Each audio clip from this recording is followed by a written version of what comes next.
Votre grand journal du soir se poursuit sur Europe 1 avec vous, Thierry Dagiral, et votre invité ce soir.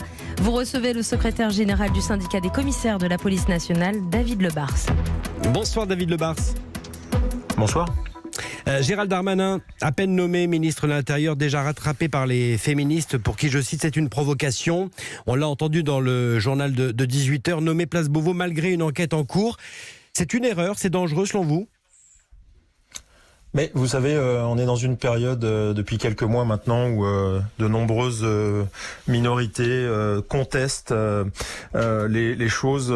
Vous savez, moi je fais toujours référence à l'état de droit jusqu'à présent. Quand on est poursuivi dans une enquête, on est toujours présumé innocent. C'est pas parce que quelqu'un dépose plainte contre une autre personne qu'il y a de la culpabilité. Alors ça peut être gênant, mais si ce choix a été fait, il faut considérer que c'est le choix du président de la République et du Premier ministre. Et nous, on va accueillir le ministre de l'Intérieur sur les fonctions sur lesquelles on l'attend. Et puis s'il a des ennuis avec la justice, je pense que c'est quelqu'un de suffisamment mûr pour savoir prendre les décisions qu'il faudra prendre. Mais moi je n'aime pas les syndicats qui donnent des cartons jaunes par principe à des ministres parce qu'ils estiment que c'est pas celui qu'ils voulaient, ou qui commencent à juger de la nomination d'un ministre. Un ministre, il est là pour agir, et nous, les policiers, on a besoin d'action au sens politique du terme, c'est-à-dire d'un cap. Et là, on est très en attente de ce qu'il va faire. Et vous avez besoin de le rencontrer. La rencontre est prévue pour quand ?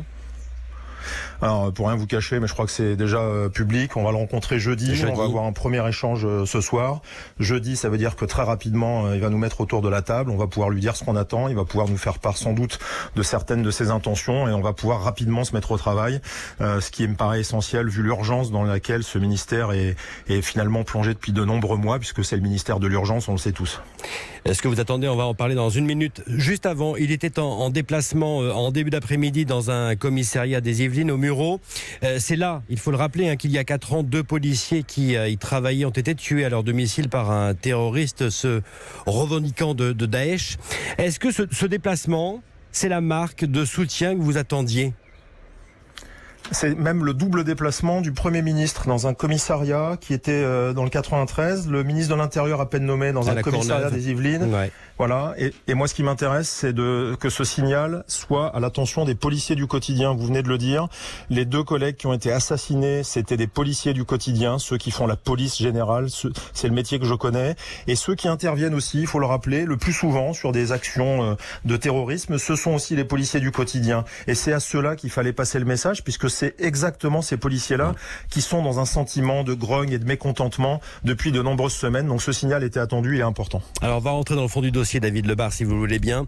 Que doit faire Gérald Darmanin pour restaurer la confiance entre les forces de l'ordre et la population ?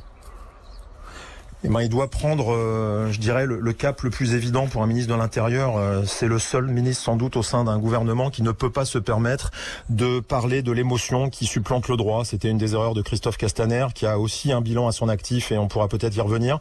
Le ministre de l'Intérieur, il ne peut que soutenir ses forces de l'ordre, et ça lui permet d'ailleurs d'être exigeant quand il y a des dérapages qui sont minoritaires. Mais ce soutien-là, il est incontournable dans une période où, dans la société française, aujourd'hui, on a de la contestation, de la violence, on a des gens qui essayent de déstabiliser la République, et il faut ce soutien aux forces de l'ordre. Alors ça doit pas être un soutien aveugle, mais il doit pas y avoir le moindre écart de langage pour laisser le moindre doute.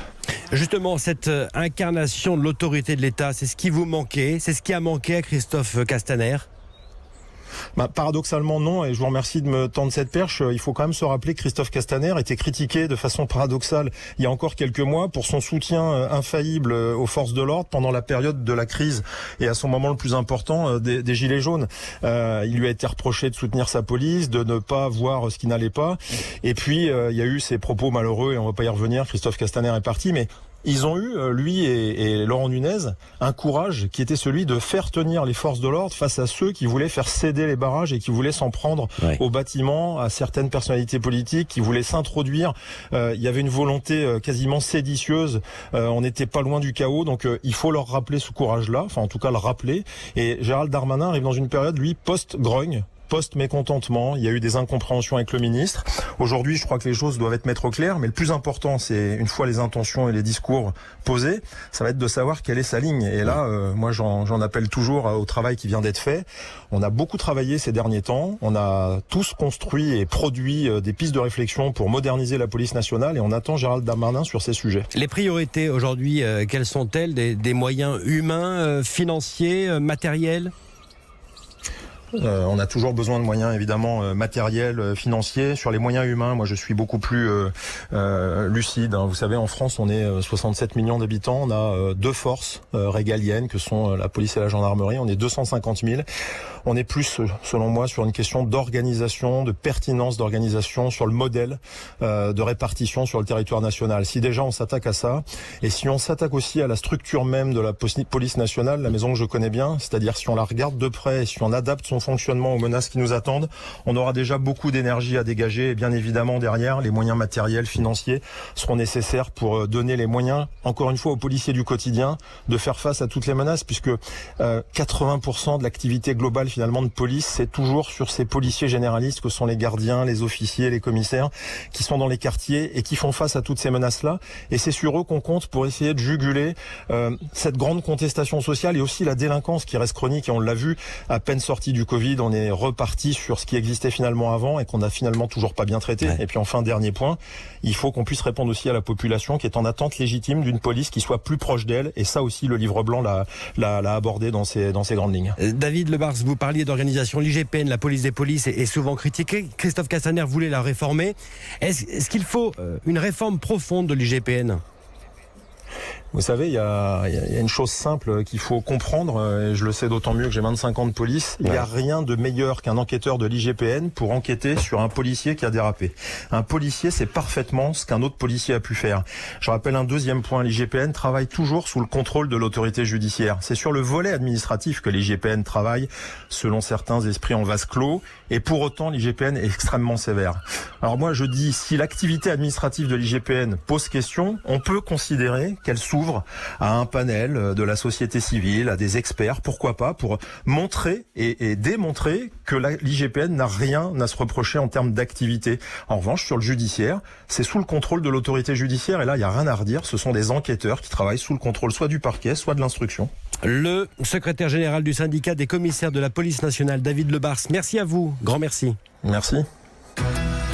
Europe 1. À suivre, Thierry Dagiral. Le rappel des titrés et la météo des plages, puis les grandes voix Catherine Ney, Michel Cotta et Charles Villeneuve. Remaniement le jour d'après, dans un instant.